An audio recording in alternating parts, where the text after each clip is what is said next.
Mtazamaji, ninakusalimu nikitumaini kwamba hali yako ni njema kabisa. Karibu sana uweze kusubscribe, kucomment, kulike na kushare.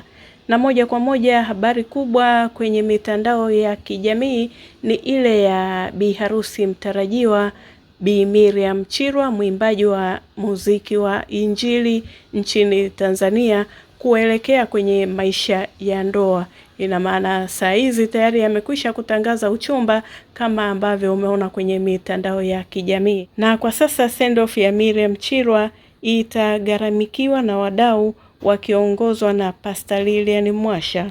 Baada ya Miriam Chirwa kutangaza rasmi hatua yake ya kuingia kwenye ndoa, wadau mbalimbali wakiongozwa na Pastor Lilian Mwasha wamejitokeza kugharamikia sherehe ya kumwaga Bi Miriam Chirwa, yani send off.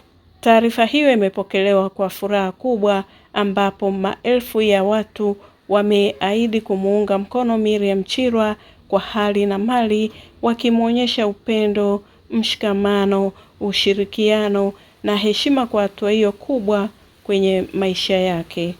Kupitia mitandao mbalimbali ya kijamii, kwa niaba ya wadau, Pastor Lilian Mwasha amesema msaada huo unatokana na moyo wa upendo na kutambua mchango wa Miriam Chirwa katika jamii, ambapo amesisitiza umuhimu wa kuombea baraka njema na safari njema katika maisha mapya ya ndoa anayojiandaa kuelekea.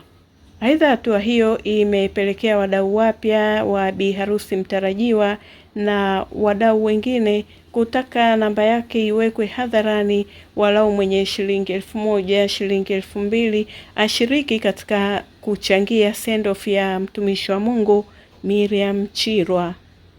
Mtazamaji, Yesu anaweza kufanya harusi ya Miriam Chirwa kama alivyofanya kwenye ile harusi ya Kana pale Galilaya.